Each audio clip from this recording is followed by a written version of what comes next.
नमस्कार मैत्रिणींनो, आज मी आले आहे माझ्या माहेरी. आज आई आणि मी बनवणार आहोत पारंपरिक घरगुती कुरडई. लहानपणापासूनच उन्हाळ्यात कुरडई बनवण्याची ही परंपरा आमच्या घरी चालत आली आहे. सर्वात आधी 3 दिवस भिजवलेले गहू स्वच्छ धुवून घेतलेले आहे. 3 दिवस रोजच्या रोज पाणी बदलून गहू भिजत ठेवले होते. तर 3 दिवसानंतर हे असे वाटायला घेतलेले आहे. तर हे गहू वाटायचं यंत्रसुद्धा होतं माझ्या आईकडे, पण ते खराब झाल्यामुळे मी मिक्सरवरच वाटत आहे हे गहू आणि त्याचा चिक काढून घेत आहे. तर 3 किलो गहू मी वाटून घेतले आणि असं त्याचा चोथा बाजूला काढला दाबून आणि त्याचा चिक पण बाजूला काढून घेतला. भरपूर पाणी टाकून स्वच्छ धुवून घ्यायचं, म्हणजे त्याचा सर्व चिक निघून येतो. कुरडई करताना संयम आणि योग्य पद्धत खूप महत्त्वाची असते. आई अनेक वर्षापासून कुरडई बनवते, त्यामुळे तिचा अनुभव उपयोगी पडतो. गव्हाचा चिक जर चांगला झाला तर कुरडई सुंदर बनतात. तर आता हा सर्व चिक आहे ना काढून घेतलेला आहे. त्यातला जो चोथा आहे तो पूर्णपणे असा दाबून पिळून घेतलेला आहे. आता हा चोथा पिळून त्याच्यामधला जो चिक आहे तो गाळून घ्यायचा आणि रात्रभर निवळायला ठेवायचा. तर मोठी पिंप घेतलेली आहे आणि त्याच्यामध्ये हा चिक गाळत आहे. कापड बांधलं आहे, कापडावर चाळणी घेतली आणि जो चोथा काढून गाळलेला जो चिक आहे तो काढून घेत आहे, गाळून घेत आहे आणि हा चोथा बाजूला ठेवलेला आहे. तर संपूर्ण चिक असा मोठ्या भांड्यातच गाळून घ्यायचा. डबल गाळायचा, म्हणजे ना चाळणीने पण गाळायचा आणि कापडाने पण गाळायचा, म्हणजे मोठे कण त्याच्यामध्ये जात नाही आणि चिक चांगला निघतो आणि आपला चिक तयार पण चांगला होतो आणि कुरडया छान बनतात. तर अशा पद्धतीने चिक गाळून रात्रभर भरपूर पाणी ठेवून आहे ना निवळायला ठेवला चिक. दुसऱ्या दिवशी सकाळी चिक हाटून घेणार आहे. तर आईने ना चूल बनवली, म्हणजे विटांची चूल बनवली आणि त्याच्यावर आहे ना पातेलं ठेवले. पातेलं जळू नये म्हणून त्याला माती लावून घेतली खालच्या बाजूने आणि पातेल्यामध्ये पाणी टाकून मीठ आणि जिरं टाकलं. भरपूर जिरं टाकलं, कारण मला भरपूर जिरं टाकलेली कुरडई आवडते म्हणून. तर जिऱ्यामुळे पाण्याचा कलर पिवळा दिसत आहे, पण चवीला खूप छान कुरडया होतात. आणि आता जरी पिवळं पाणी दिसत असेल तरी चिक खाटल्यानंतर आणि कुरडया वाळल्यानंतर तळल्यानंतर पांढऱ्या शुभ्रच होतात. तर आता आहे ना याच्यामध्ये मीठ आणि जिरं टाकून पाणी चांगलं उकळून घेतले आणि जो रात्रभर निवळायला चिक ठेवला होता त्याच्यावरती जे पाणी आलं होतं गढूळ पाणी ते काढून टाकलं आणि खाली बसलेला जो चिक आहे तो या पाण्यामध्ये टाकलेला आहे, गरम उकळलेल्या पाण्यामध्ये. तर आई हटत आहे चिक आणि मी चिक ओतत आहे. आता थोडंसं पाणी, गरम पाणी बाजूला काढून घेतलं होतं, कारण चिकामध्ये एकदम जास्त पाणी टाकायचं नाही, तर चिक पातळ होतो, म्हणून एक्स्ट्राचं थोडं पाणी बाजूलाच काढून ठेवलं होतं गरम पाणी, गरज वाटल्यास वर टाकायला. तर आता मी आणि आई दोघींनी असा चिक हाटला. तर चिक हाटायला खूप कसरत लागते, कारण ते जसं जसं आहे ना आपण हाटत जाऊ ना तसं तसा घट्ट होत जातो आणि जड जातो चिक हाटायला. पण जर व्यवस्थित चिक हाटला गेला नाही तर कुरडया नीट बनत नाही, तुकडे पडतात कुरडयाचे आणि चवीलाही छान होत नाही, कुरडया फुलत नाही. त्यामुळे चिक हाटणंसुद्धा एक मोठी कसरत आहे आणि परफेक्शन लागतं त्याला.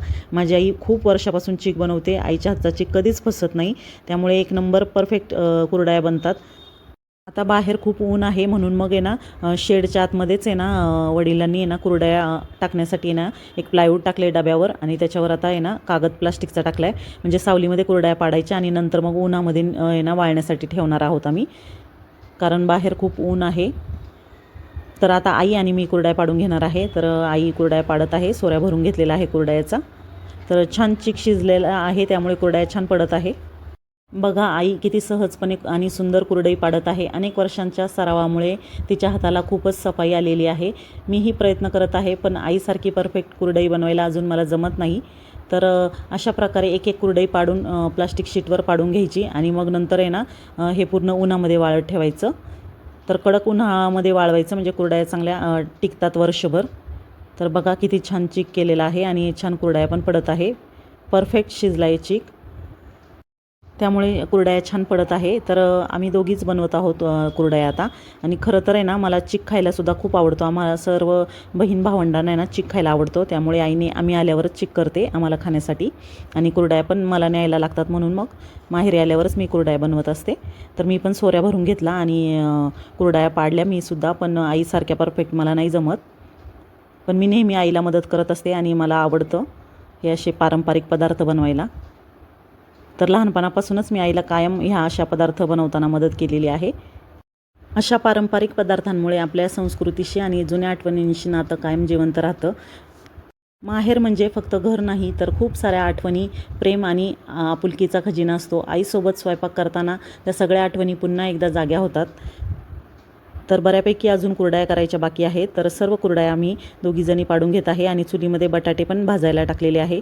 लहानपणापासून आम्हाला चुलीमध्ये भाजलेले बटाटे खूप आवडतात, माझ्या बहिणीलासुद्धा खूप आवडतात. तर माहेरी आलो ना आम्ही की आवर्जून चूल पेटवतो आणि बटाटे भाजून खातो, मीठ लावून. खूप छान लागतात. तुम्ही खाल्ले आहेत का चुलीत भाजलेले बटाटे? कमेंट करून मला नक्की सांगा. आणि कोणाकोणाला कुरडईचा चीक आवडतो खायला, त्याची करप कोणाकोणाला आवडते ते कमेंट करून नक्की सांगा. तर इकडे कुरडई काढताना आहे ना फोटो काढायचं चाललं होतं. तर माझा मुलगा फोटो काढत होता, म्हणून मग आहे ना मी कॅमेऱ्याकडे बघत होते. तर आता सर्व कुरडया पाडून घेत आहे. पटापट आता ह्या बाकीच्या कुरडया पाडून घेतलेल्या आहे. ते चिकाचं पातेलं चुलीवरच ठेवलं म्हणजे ना चिक गरम राहील. गरम असला ना चिक की चांगल्या कुरडया पाडल्या जातात. तर व्यवस्थित पुन्हा पुन्हा हलवून आहे ना आता ह्या कुरडया पाडून घेत आहे. गरम चिक असला ना तर कुरडई व्यवस्थित पडते. थंड जर चिक झाला ना तर कुरडईची तार व्यवस्थित येत नाही. त्यामुळे गरम राहण्यासाठी चुलीवरच ठेवलेलं आहे पातेलं. तर बघा मला जमती का कुरडई. आई किती सहज पाडत आहे कुरडई. सर्व कुरडया पाडून झाल्यानंतर उन्हामध्ये ना 2-3 दिवस चांगल्या वाळून द्यायच्या, म्हणजे ना वर्षभर चांगल्या टिकतात कुरडया. तर आहे ना आम्ही सर्व बहिणींना आहे ना खूप चिक आवडतो. तर माझ्या चुलत बहिणीसुद्धा सुट्टीला माहेरी आलेल्या आहेत. तर त्या जरा बाहेर गेल्यात, त्यामुळे त्या व्हिडिओमध्ये दिसणार नाही तुम्हाला. माझी बहीण पण आहे, मोठी बहीण, त्या सर्व बाहेर गेल्यात. तर आई आणि मीच बनवतोय आता इथे कुरडया पाडत आहोत. तर त्यांच्यासाठी सुद्धा आम्ही चिक ठेवणार आहे. आम्ही खाण्यासाठी भरपूर चिक बाजूला ठेवणार आहे. कुरडया मोजक्याच पाडून घेणार आहे. तर अशाच पद्धतीने सर्व कुरडया आम्ही पाडून घेतल्या आणि कुरडया आहे ना सावलीत पाडल्यात. आता त्या थोड्या वेळाने आम्ही उन्हात ठेवणार आहे चांगल्या कडकडीत वाळण्यासाठी. तर हे बघा आता एवढा चिक आम्ही बाजूला ठेवलेला आहे. याच्या कुरडया नाही पडणार, सर्व बहिणींना खाण्यासाठी. त्या गावामध्ये गेलेल्या आहे शॉपिंगसाठी, आल्यानंतर खातील. तर इथे मी वाटीभर चिक घेतलेला आहे आणि चिक खाऊन पाहत आहे. मस्त लागतोय चिक, एक नंबर झाला आहे. मीठ वगैरे व्यवस्थित पडलेलं आहे. अशा 2 ते 3 वाट्या खाल्लेल्या आहेत मी. आणि ना त्याच्यामुळे ना मी काय आज जेवलेले नाही या 2-3 वाट्या चिक खाल्ल्यामुळे. तर सर्व कुरडया पाडून झाल्यात. आता उन्हात वाळवत आहे. 2-3 दिवस वाळवणार आणि मग डब्यामध्ये भरून ठेवणार वर्षभरासाठी. तुम्हाला हा व्हिडिओ आवडला असेल तर लाईक, शेअर आणि सबस्क्राईब करा. भेटू पुन्हा नवीन व्हिडिओसोबत. Bye bye.